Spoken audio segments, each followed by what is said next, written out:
Welcome to Live, Laugh, Talk. I'm your host, James Graham, and it's a joy to be here with you today. In this episode, we will begin with the topic entitled Effects of War on Humanity. Then we will transition to our segment, How Did We Get Here? Followed by our hobbies and special interest section, and then conclude with our sunflower message.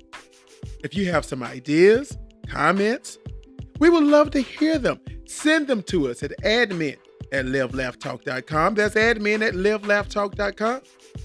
If listening on Spotify, you can add a voice memo as well as comments and participate in our poll. Also, wherever it is that you listen to us, please follow us so that you're notified of the new episodes when they're released. The topic that we will begin with is entitled Effects of War on Humanity. I was talking with a very close friend of mine, and he was telling me that it's very difficult for him nowadays because he's waking up to notices on his phone and his watch of the wars that's taking place. He literally put it this way: it just hurts me, all of the babies that are dying due to a couple of men who can't get along. And truly, it's sad. It really is an effect on humanity. It's an effect on us as individuals, whether we're in a war or not. Just seeing the results pains each and every one of us. Yes, war can have devastating effects on humanity, including loss of life, physical and psychological trauma, displacement of populations, destruction of infrastructure, and economic hardships. It can also lead to long-lasting social and political instability, making it a humanitarian crisis. Efforts to prevent and resolve conflicts are essential to mitigate these negative impacts. As we know, so many lose their lives. Yes, war results in the tragic loss of soldiers and civilians, often in large numbers. This includes not only those killed in combat, but also due to indirect consequences like famine and disease. Survivors of war often suffer physical injuries and long-term psychological trauma, such as post-traumatic stress disorder, depression, and anxiety. War forces millions of people to flee their homes, becoming refugees or internally displaced, which leads to a humanitarian crisis as these individuals face challenges related to shelter, food, and safety. As mentioned, it destroys critical infrastructure, including hospitals, schools, and basic utilities, making it challenging for affected communities to access essential services. The economic consequences of war can be severe, including damage to industries, loss of jobs, and a strain on a country's resources, leading to long-term economic instability. It disrupts social structures and can lead to the breakdown of communities, strained relationships, and the erosion of trust among individuals. War often results in power vacuums, changes in leadership, and the emergence of fragile or failed states, which can have long-lasting political consequences. They create humanitarian emergencies, requiring significant internal aid and resources to address the urgent needs of affected populations. Efforts to prevent conflicts, promote diplomacy, and provide support for victims of war are crucial to mitigating these devastating effects on humanity. War can lead to environmental degradation, as infrastructure damage, chemical warfare, and the displacement of people can harm ecosystems and natural resources. Yes, the effects of these struggles can be passed down through generations, as trauma and social disruption can have long lasting psychological and societal impacts. What about education? As children's education is often interrupted during times of conflict, which can have a detrimental effect on their long term prospects and development. It can result in the destruction of cultural heritage, including historical sites, art, and traditions, which can lead to the loss of cultural identity. War driven displacement can strain the resources and capabilities of neighboring countries, leading to regional and global refugee crises. And what about the perpetuation of cycles of violence? As grievances and animosities are passed down through generations, making it difficult to achieve lasting peace. Not to mention the violations of human rights. Things such as forced labor, sexual violence, torture are often prevalent during wartime, further exacerbating the suffering of civilians. The healthcare systems in war affected areas can be overwhelmed, making it difficult to provide essential medical care, leading to preventable diseases and suffering. As I mentioned, efforts to address the effects of war on humanity will require a combination of diplomacy, humanitarian aid, conflict resolution, and support for post conflict reconstruction and reconciliation. International organizations such as the United Nations play a crucial role in these efforts to minimize the human toil of war. War has profound and devastating effects on humanity. It leads to loss of life. It leads to physical and psychological trauma, displacement of populations, destruction of infrastructure, economic hardships, social and political instability, and long lasting consequences. Efforts to prevent conflicts, promote diplomacy, and support affected populations are crucial. This world needs more peace, yet it's getting more and more violent by the day. It's getting hard to count the number of wars being fought at even one time. The news may give us two or three, yet there are so many other wars going on that oftentimes we know nothing about. My friend is not alone. Yes, his phone goes off, his watch goes off every time there's a news report of more deaths, more injuries. Surely he's in pain. Yet all of us are. Because not mentioned, many of us that are even far, far away from the conflict may have relatives, friends, and others who are right there. We have to pray for them daily and hope that their lives are spared. It's a sad thought and it's a sad reality, yet we're all the way in it. May we continue, as mentioned, to keep our hopes that these ones survive.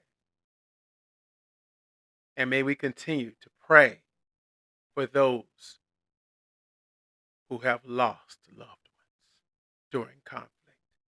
As truly, all of this has an effect on humanity as a whole.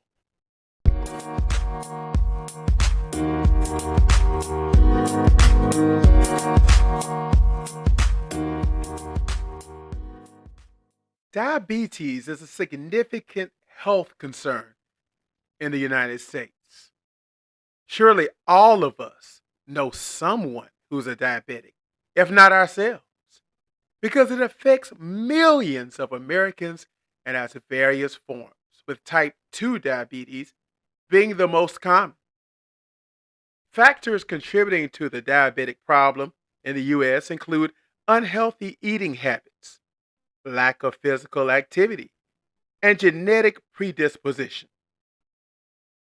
The condition can lead to severe health complications such as heart disease, kidney problems, and vision impairment. Managing diabetes through lifestyle changes, medication, and regular checkups is essential to improve the health and well being of affected individuals.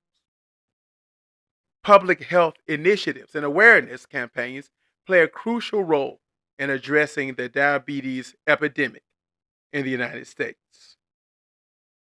Just last year, 37.3 million Americans, or we can put it in percentage, 11.3% of the population, had diabetes. Nearly 1.9 million Americans have type 1 diabetes, including about 244,000 children and adolescents. About 280,000 Americans under the age of 20 are estimated to have diagnosed diabetes, approximately 0.35% of that population.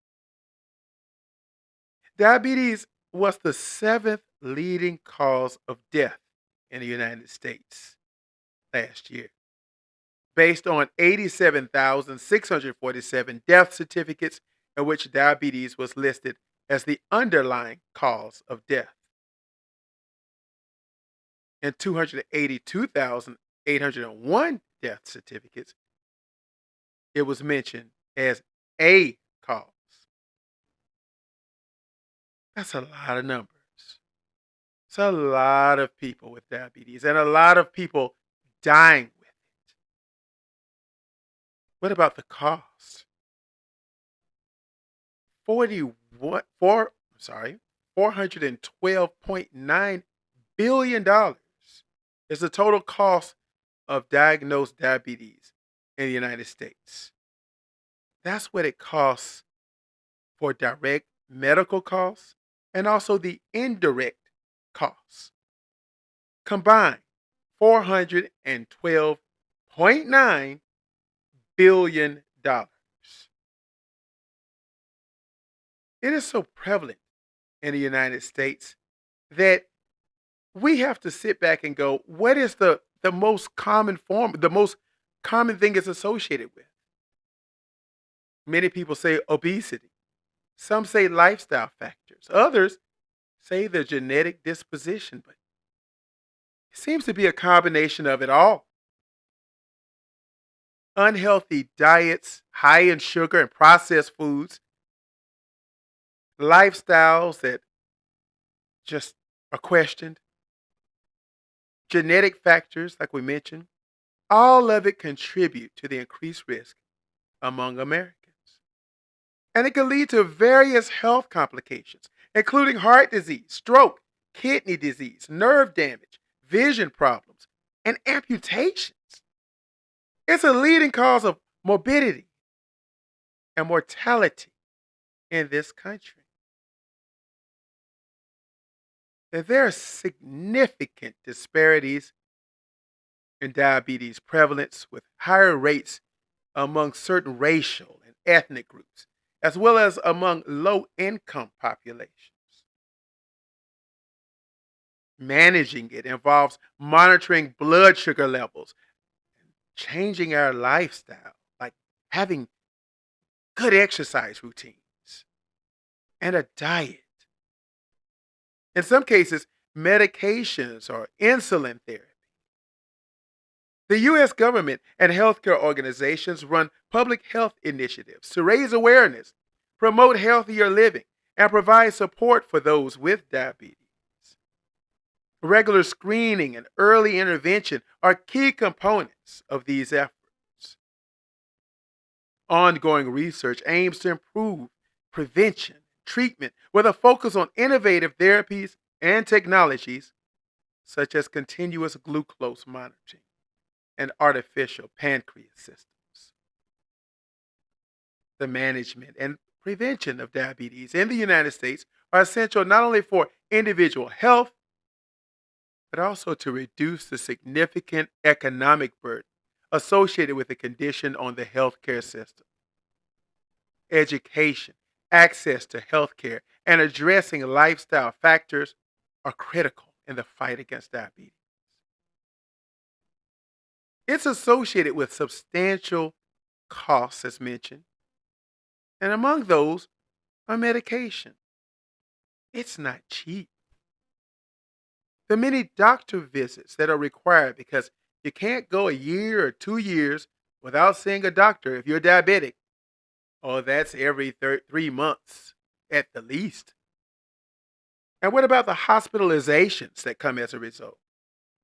All of these can be a financial burden on individuals and the healthcare system.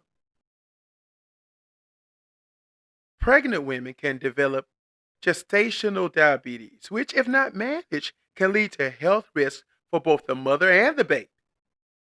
This condition is a concern in maternal health care for the United States.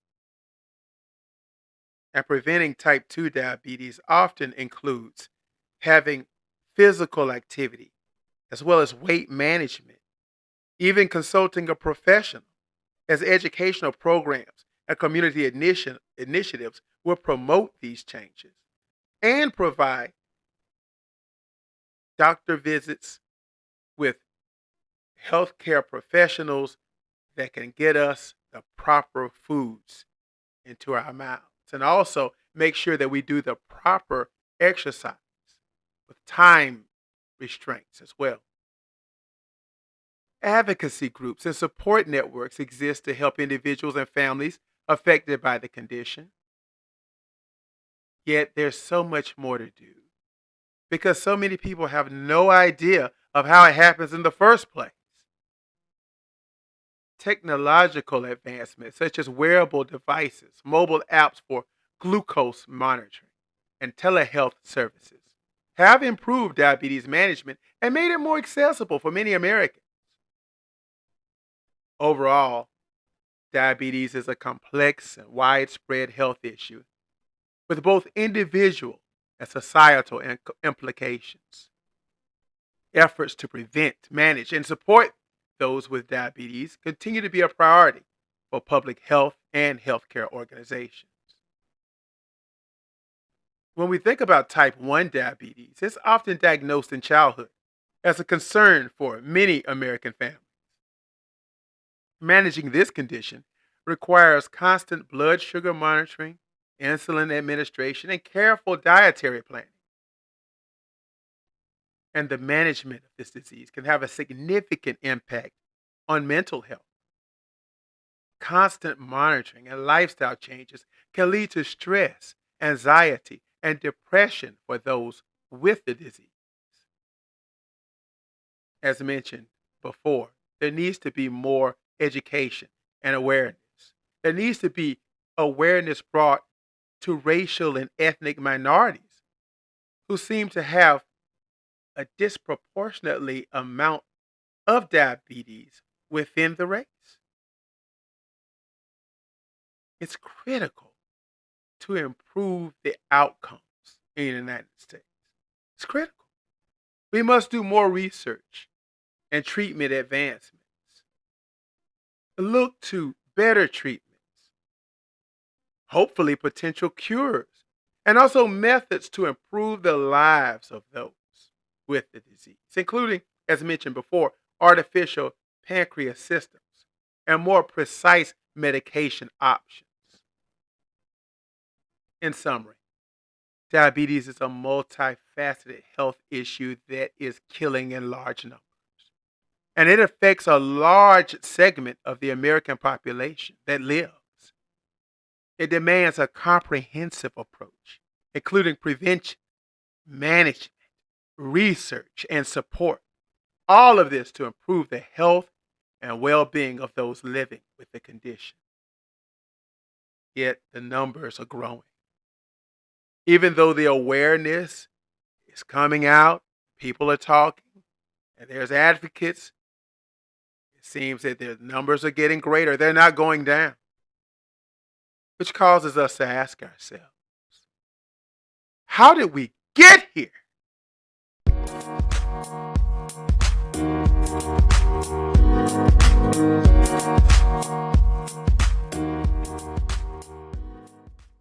Becoming a sommelier or a wine steward as a hobby is a fantastic way to explore and enjoy the world of wine. Some steps that we can take in order to get started, if this is our choice, is to learn the basics. Yes, we want to begin by learning the basics of wine, including different types, regions, and varietals. There are many books, online courses, and resources available for self study. We want to attend wine tastings, visit wineries, and taste a variety of wines. Yes, the hands on experience is essential to developing your palate and understanding different flavor profiles. Consider enrolling in formal wine education courses or certifications offered by organizations like the Court of Master Sommeliers or the Wine and Spirit Education Trust. Start a small wine collection at home. This allows you to age wines, learn how they evolve, and compare different vintages. Learn about the food and wine pairings to enhance your dining experiences. Experiment with different combinations to discover what works best for your palate. Connect with other wine enthusiasts. Join tasting groups and attend wine related events. Sharing your passion with others can be both fun and informative. Challenge yourself with blind tastings to develop your ability to identify wines without seeing the labels. It's a skill often associated with wine stewards. Keep up with the latest trends and developments in the wine world by reading industry publications, following wine blogs, and participating in online forums. If possible, visit renowned wine regions to gain firsthand knowledge and experience the culture that will influence the wines. Remember that becoming a wine steward, even as a hobby, is a lifelong learning process. So enjoy the journey, savor the wines, and share your passion with friends and family. Love the grapes. Yes, as becoming a wine steward as a hobby can be a fulfilling and enjoyable pursuit, allowing you to deepen your appreciation for the world of wine while sharing your knowledge and enthusiasm with others.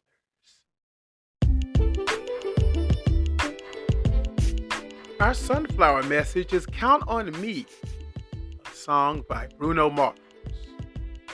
If you ever find yourself stuck in the middle of the sea, I'll sail the world to find you.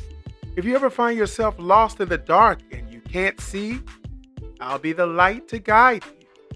We'll find out what we're made of when we are called to help our friends in need. You can count on me like 1, 2, 3. I'll be there.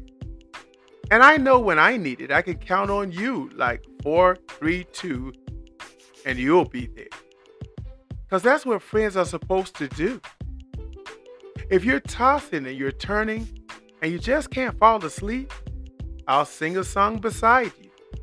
And if you ever forget how much you really mean to me, every day I will remind you. We'll find out what we're made of when we are called to help our friends in need.